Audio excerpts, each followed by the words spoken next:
Bir zamanlar büyük dağların arasında küçük bir köyde bir oğlan yaşıyordu. Adı Kamil'di. Hayatı sade ve zor olsa da onun en yakın dostu olan atı vardı. Atının adı ise Duman'dı. Kamil ve Duman günlerini birlikte geçirir, birbirlerini çok severlerdi. Fakat bir gün Duman aniden kayboldu. Kamil çok üzgündü. Duman'ı kaybetmek ona her şeyini kaybetmek gibi geliyordu. Köyün kenarlarında aramaya başladı ama hiçbir iz bulamadı. Ruh halini kaybetmişti. Çünkü bu at onun tek dostuydu. Onu bulmak ise her şeyden daha önemliydi. Kamil'in tek düşündüğü şey Duman'ı bulmaktı. Köyde kimse ona yardımcı olmadı. Çünkü köy çok uzak ve tehlikeli bir yerdi. Ancak Kamil pes etmedi ve kararını verdi. Yola çıkacaktı. İlk olarak yakınlardaki küçük bir köye gitti. Kamil orada Duman'a dair hiçbir haber bulamadı. Ama bir kişi ona şehirde belki daha fazla bilgi bulabileceğini önerdi. Kamil, cebinde sadece birkaç kuruşla yola çıktı. Şehre gitmek ona çok uzak görünüyordu ama Duman'ı bulmak onun için her şeyden önemliydi. Yolda birçok zorluk yaşadı. Birkaç gün boyunca hiçbir iş bulamadı. Fakat bir gün büyük bir dağ yolunun kenarında garip bir kadına rastladı. O kadın yaşlı ve garip görünüyordu ama ona yaklaşan her kişiyi adeta büyüyle kendine çekiyordu. Kamil ona durumunu anlattı. Kadın, beklenmedik bir şekilde ona bir çözüm önerdi. "Gözlerinizi kapatın ve hareket edin. Ben size bir yol göstereceğim ama bunu yalnızca kalbinizle yapmalısınız." Kamil biraz tereddüt etse de kadının sözlerine inandı ve gözlerini kapadı. Kadın ona birkaç adım atmasını söyledi ve Kamil gözlerini açtığında karşısında muazzam bir gül bahçesi buldu. Her taraf rengarenk çiçeklerle doluydu. Bu bahçenin ortasında ise birkaç garip ve gizemli varlık vardı. Bunlardan biri başında dev kanatları olan bir kartaldı. Kartal ona yaklaşıp dedi: "Senin ihtiyacın olan şey bir yol bulmaktır. Ama bu yolda yalnızca temiz niyetle ilerleyebilirsin. Dumanı bulmak istiyorsan karşına çıkan her zorluğu aşmalısın. O zorluklar senin cesaretini sınayacak ama inanıyorum ki sen buna gücün yetersin." Kamil, Kartal'dan aldığı bu mesajdan sonra daha da kararlı oldu ve yola devam etti.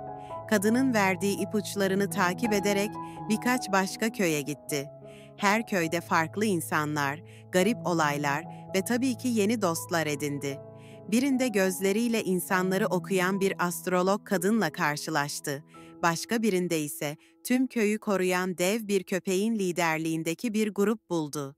Her köyde Kamil'in karşısına farklı sınavlar çıksa da o hiçbir zaman geri adım atmadı. Bir gün çok uzak bir şehirde Kamil nihayet aradığı izleri buldu. Şehir büyük ve kalabalıktı ama Kamil'in kalbi ona doğru yolu bulmasına yardımcı oluyordu. Bir mahallede, çok büyük bir pazarda aniden Duman'ı gördü. Fakat atının yanında bir adam duruyordu. Çok güçlü ve sert görünümlü biriydi. Kamil hemen yaklaşarak Duman'ı çağırdı. Ama adam ona engel oldu. "Bu at artık benimdir ve satmaya karar verdim," dedi adam sert bir şekilde. "Senin onu almaya gücün yetmez. Çünkü bu at çok değerli." Kamil'in cebinde sadece birkaç kuruş vardı ve atını almaya gücü yetmiyordu. Yüzü düşmüştü çünkü Duman'ı tekrar kaybetmek düşüncesi ona çok acı veriyordu. Kamil'in gözleri atını ararken bir adam ona yaklaştı. O adam yaşlı ve tecrübeli bir adamdı. Yüzünde garip bir gülümseme vardı. "Ben senin derdini anlıyorum genç oğlan," dedi adam. "Ama belki benim teklifim sana uygun olur. Bu pazarda büyük bir dev var. Gücünü sınamaya ve onunla dövüşmeye hazır mısın? Eğer onu yenersen sana çok değerli altınlar vereceğiz.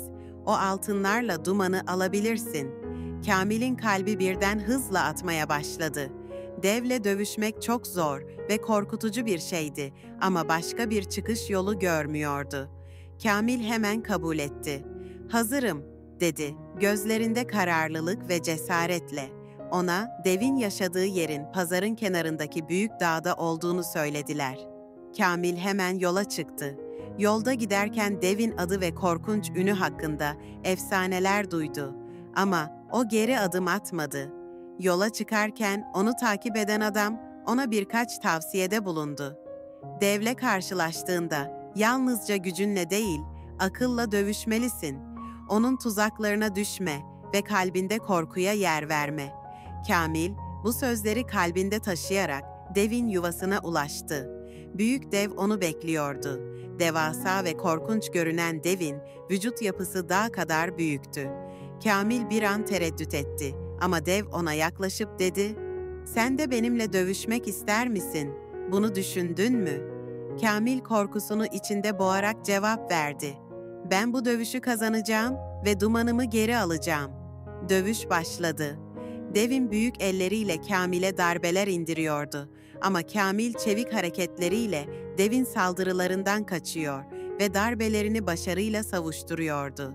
Defalarca dev Kamil'e yaklaşmaya çalıştı ama Kamil, akıllı ve çevik hareketleriyle onun saldırılarından kaçmayı başarıyordu. Birkaç saat süren dövüşten sonra Kamil bir fırsat bulup devin zayıf noktasını hedef aldı ve büyük bir darbeyle onu yere serdi. Dev yere yığılırken Kamil derin bir nefes aldı. O, yorulmuş ve terlemişti ama devin üzerine çıkarak zaferini ilan etti. Dev, yerden kalkarak dedi, "Sen güçlü ve akıllı bir dövüşçüsün. Ben seni kabul ediyorum. Senin zaferinle sana verilecek altınlar, sana ve dumana sahip olman için yeterli olacaktır." Bununla Kamil ödülünü aldı ve altınlarla geri döndü. Şehre döndüğünde pazara gidip dumanı alıp ona sarıldı. Hayatında ilk kez her şey yerine oturmuştu. Sadece atını değil, kendi cesaretini ve iradesini de bulmuştu. Kamil ve Duman birlikte yola çıktılar, yeni bir başlangıç için.